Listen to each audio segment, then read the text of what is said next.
quero ouvir o que vocês têm para dizer sobre o seguinte assunto. Sergião, quantos anos tem a Terra? Tá certo, tá certo. Cara, então, quantos anos tem a Terra, né? A gente sabe aí, fazendo medidas de vários lugares, aliás, até um mês atrás, a revista Science trouxe uma matéria toda, 5 ou 6 artigos sobre as amostras que a gente pegou num asteroide, uma das coisas assim mais fantásticas que a gente já fez, trouxe a amostra, analisou ela no laboratório. Então, assim, a Terra, pela análise que a gente faz das rochas que a gente tem, ela teria ali 4,56 bilhões de anos. Como que a gente faz isso? Pega rochas. Primeiro, né, pessoal? Primeiro que muita gente acha assim, mas é qualquer rocha que eu pego aqui na esquina da minha casa. Não, cara, entendeu?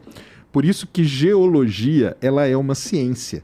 Igual o Rodrigo, por exemplo, ele não vai procurar um copo usado, vou falar aqui de qualquer jeito, copo usado na última ceia, aqui em, sei lá, em Diadema. Ele sabe que não vai estar ali. Ele vai procurar no lugar certo. A geologia é do mesmo jeito. Existem terrenos na Terra, porque a Terra também é um planeta vivo, então isso é muito difícil da gente encontrar rochas muito antigas. Os 2 principais locais é na Austrália e no Canadá, onde tem os terrenos mais antigos do planeta, estão lá. A gente analisa uma rocha, que ela tem ali dentro dela um mineral chamado zircão, e aí fazendo medidas de datações, que não é o carbono 14, que é o carbono 14, para a galera entender, eu já expliquei isso lá no Inteligência também. O carbono 14 serve para coisas vivas e tal. A gente está falando da idade da Terra, então é rocha. A rocha ali não vai ter carbono 14 jamais, entendeu? Mesmo que o carbono 14 ele tem um limite ali. Ele vai 10 meia-vidas, uns 50 mil anos. Isso aí nós estamos usando outros métodos, urânio, tório, alumínio, microscópios de varredura, coisa assim de último mundo. Analisando essas rochas, a gente chega nessa idade, entendeu? Não é uma pessoa só que analisa, são várias, você espalha essa rocha pelo mundo todo. E aí, o que aconteceu? Quando as amostras do asteroide chegaram aqui na Terra, isso aqui é legal pra caramba, cara, que veio a amostra de um asteroide. Um asteroide é um objeto que não teve interação com nada, ele está vagando aí pelo sistema solar, desde que o sistema solar existiu. Ele fica vagando por aí. Nós pegamos uma sonda, a sonda foi lá com uma colherzinha, tirou 5 gramas de amostra. São essas 5 gramas que estão mudando várias coisas aí que a gente pensa. Olha que legal que é a ciência. Essas 5 gramas estão mudando muita coisa que a gente pensava antes, principalmente com a questão da origem da água, entendeu? Já está mudando a nossa cabeça aí, vários modelos diferentes estão surgindo. Quando a gente trouxe essa amostra e mediu ela em laboratório, usando os mesmos métodos e tal, todas as cidades aí bateram, entendeu? Então, analisando essas rochas aí, a gente chega nessa idade, tanto do sistema solar, 4,57, 4,56, e da Terra também. Você disse que o carbono 14 não serve para isso, porque o carbono 14... Carbono 14 é para coisa que vive. Coisa que viveu. Matéria orgânica. Isso aí. E aí, não é com carbono 14 que a gente mede idade, por exemplo, de osso de dinossauro? Depende muito, cara. Porque, assim, o carbono 14, cara, de novo, né? Ele consegue medir coisas até 50 e poucos mil. Aliás, com 50 já é muito difícil, porque vai ter muito pouquinho, entendeu? Então, assim, não dá para chegar no que é os dinossauros, cara. Então, como é que a gente sabe a idade dos dinossauros? Outros métodos? Outros métodos. Tem vários outros métodos, entendeu? Muitos outros. Não é só o carbono 14, é para matéria orgânica. Agora você tem alumínio, você tem toda aquela cadeia ali de elementos radioativos que a gente chama, que são os isótopos radioativos, porque o urânio, por exemplo, se eu deixo o urânio aqui, vai passando o tempo, ele vai decaindo, que a gente chama, por radiação. Foi assim que a Curie descobriu, até morreu, coitado, porque ela ficou exposta ali àquela radiação o tempo todo e não aguentou. Então você pega o urânio, trabalhar em mina de urânio, por exemplo, é uma das coisas mais terríveis que tem. O pessoal morre, tem câncer rapidamente, tudo, não só de urânio, mas de outros elementos. Então, esses elementos eles têm uma meia-vida, ou seja, passado um determinado tempo, a quantidade dele cai pela metade. Depois cai pela metade da metade, e assim vai caindo, vai decaindo. Então tem elementos, por exemplo, que a meia-vida dele é 200 milhões de anos. Tem elemento que a meia-vida é 1 trilhão de anos, cara. Também não vai servir. Concorda que não vai servir? Porque o lance é o seguinte, pra galera entender isso. Imagina que você quer medir essa mesa aqui. O que você vai usar para medir ela? Carbono 14. Nessa mesa aqui... A mesa eu falo, medida. Mide o comprimento da mesa. Régua. Ah, tá. Pensei que estivesse falando de idade. Uma Essa régua mesa aqui dá. eu ia só perguntar pro cara que fez, Tá, pô. mas uma régua, você pegar uma Mas régua... você tá de sendo 30. criacionista. Exatamente, isso mesmo. Se você pegar uma régua de 30 centímetros, você consegue medir essa mesa. Tá, não tá... Sim, vai dar trabalho, mas dá. Então, agora, São Paulo ao Rio, dá para medir de régua? Ó, teoricamente, se tiver muito tempo, dá. Mas você concorda que vai começar a ter muita, o que a gente chama de incerteza? Porque você vai pegar 400 quilômetros com E vou réguinha fazer de 30 merda, centímetros. Vai fazer merda. Fazer merda a gente chama de incerteza, é um nome bonito, Tá. entendeu? Então é exatamente isso. Você tem que ter, cara, o equipamento, você tem que ter a coisa certa para medir aquilo que você está querendo medir. Então, por exemplo, o carbono 14 não serve para medir uma rocha de milhões de anos. Um elemento que tem trilhão de anos de decaimento também não serve. Então eu tenho os métodos específicos para cada uma dessas coisas. Isso aí é estudado. Isso aí não foi, não, joga aí que vai fazer. Não, existem vários métodos para medir a idade dessas rochas, entendeu? Então é por aí que acontece. Tá. Quando eu conversei com o Marcos, com o Eberlin, ele falou uns bagulho que no dia eu até falei pra ele, caraca, isso daí parece quando os caras falam que encontra sereia, não sei o quê. Porque ele tava falando que encontraram um... Antes de falar do tecido mole, deixa eu só falar uma questão rápida aqui. Vai. Sobre isso, porque é o complemento dele aqui. Com relação... Tudo que ele falou é o que eu falo também. Até teve uma coisa que você falou do carbono 14 que eu disse. Talvez eu não me expressei bem, mas eu nunca falei algo do carbono 14 diferente do que você está falando. Quando eu falei de meia-vida, é porque geralmente quando a gente vai fazer perguntas, o carbono 14 ficou como o método mais famoso.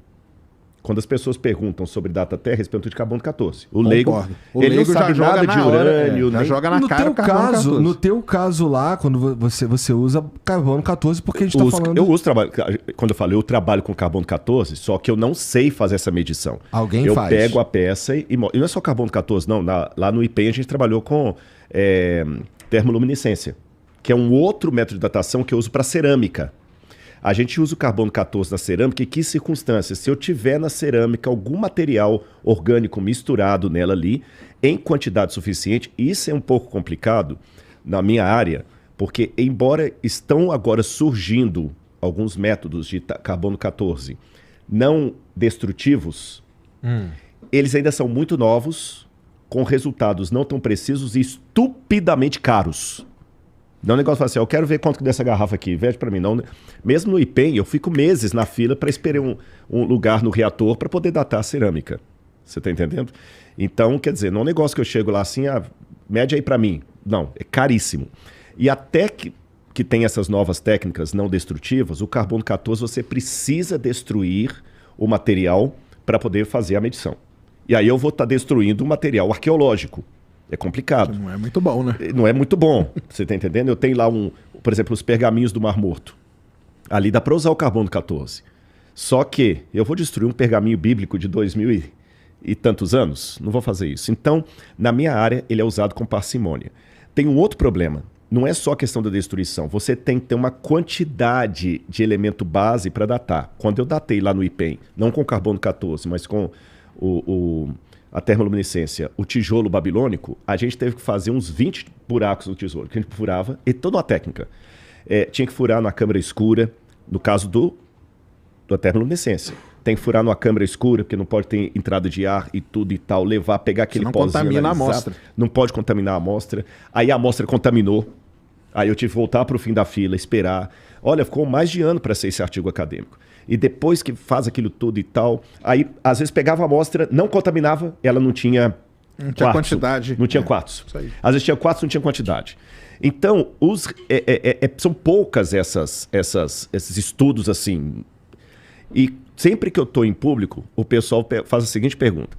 Escuta, mas e os milhões de anos que o carbono 14 dá para a Terra? Aí eu, corrigindo a pergunta, eu falo assim, o carbono 14 nunca vai dar milhões de anos. Nunca. A meia-vida do carbono 14, 5.730 anos, é a meia-vida dele. Aí eu falo, a partir disso, talvez foi aí que deu a confusão de achar que era 50 e 50. Eu falo, a partir dos 730 anos, o que sobra de carbono vai sendo cada vez mais difícil datar, cada vez mais difícil, e a única diferença da resposta, que até acho que aqui também eu falei, da minha para o Marcos, é que você chegou a 50 mil anos, eu levei o limite máximo de 30 mil. Por que eu levei 30 e ele está levando 50? Porque, assim, é muito, mas muito difícil você achar resíduos de carbono para chegar a datas acima de 30 mil anos. 50 mil anos, só para o pessoal entender, seriam 10 meia-vidas. 10 meia-vidas, sabe? então assim... Ou seja, a cada meia-vida cai metade, então metade da metade, metade da metade. Exatamente. E o único ponto que eu apresentei em público, que eu fui rechaçado até por alguns ateus, eu não tenho nada, é que carbono 14 não data milhões de anos. Ponto. Eu nunca fui contra carbono 14, nunca usei. A única explicação que eu dei foi essa, que é exatamente o que você está dando aqui. E a única questão que eu apresentei, além de tudo isso que a gente está falando, é que o carbono 14, às vezes a gente tem que cuidar, porque dependendo do laboratório da contaminação de amostra, nós usamos na arqueologia vários cruzamentos de datas. Seriação, a gente usa seriação, estratigrafia, várias coisas. Há um espaço para dúvida. E o segundo ponto, com relação à idade da Terra, biblicamente falando, você tem como trabalhar um modelo de uma Terra antiga. Porque fala assim, no princípio criou Deus os céus e a Terra. A terra, porém, era sem forma e vazia. Havia trevas sobre a face do abismo e o Espírito de Deus parava sobre as águas. Não fala ainda da criação e já tinha terra, sem forma e vazia, já tinha água. E dependendo como você lê o texto bíblico, parece que esses elementos, a água e a terra, estão antes da semana da criação. Então, alguns teólogos falam o seguinte, eu não vejo problema de trabalhar com uma terra antiga. Aí vou fazer só interromper nesse ponto. Eu fiz um vídeo outro dia porque nós descobrimos que muito provavelmente a água... Olha só, pessoal, como que essas coisas... O pessoal foi lá, encheu de comentário, eu achei legal pra caramba. O pessoal acha que eu fico puto, eu não fico puto com nada disso. Descobriram que a água, que provavelmente vem dos asteroides e tal, olha só, ela existiu muito provavelmente antes da formação do sistema solar. E aí o pessoal, olha aí, a Bíblia tá certinha, porque fala esse ponto aí, exatamente. Repete aí que você falou. Exatamente, o Gênesis. Que vinha antes da formação. Exatamente. Olha só que legal. Ó. Então, biblicamente, o Marcos discorda de mim nesse ponto. E ele sabe que a gente tem essa posição aqui. Não estou aqui sendo traíra. Quando o Marcos estava aqui, eu não falei, não, é porque naquela hora eu deixo ele falar. E o Marcos tem a argumentação dele também. E eu respeito muito o Marcos. O Marcos é um cara sério, você está entendendo? Mas, biblicamente... eu tenho essa questão com o texto hebraico, que é o que eu estou colocando aqui. Então, você perguntar para mim assim, agora eu quero ver a opinião de vocês. Rodrigo, qual a idade da Terra? Eu falo, eu não sei discutir questão geológica, porque eu vou chamar de rocha o que é pedra e vou chamar de pedra o que é rocha. Aí acabou. Aí acabou. Aí é treta. Aí nós vamos partir pra cima. Você entendeu? Porque não é minha área. Não é minha área. E, aliás, é até bom a galera também entender, já que ele está falando aqui, arqueólogo não é paleontólogo. E nem geólogo. Eu explico assim, eu não sou Jurassic Park, eu sou Indiana Jones. Corre as pedras, pendura no chicote. Exatamente, Entendi. outra Dá umas coisa porrada. ali. Exatamente. Jurassic Park eu acho legalzinho, eu assisto, muito legal, mas não é nada. Eu nunca escavei dinossauro, nem nada, não tem nada a ver. Não sei bolufas de dinossauro, nem de T-Rex, nem nada. Eu sei de Jurassic Park. Só isso que eu queria pontuar, que eu sei que você vai perguntar a questão dos tecidos moles, mas eu queria só deixar esse... Não, quem falou disso...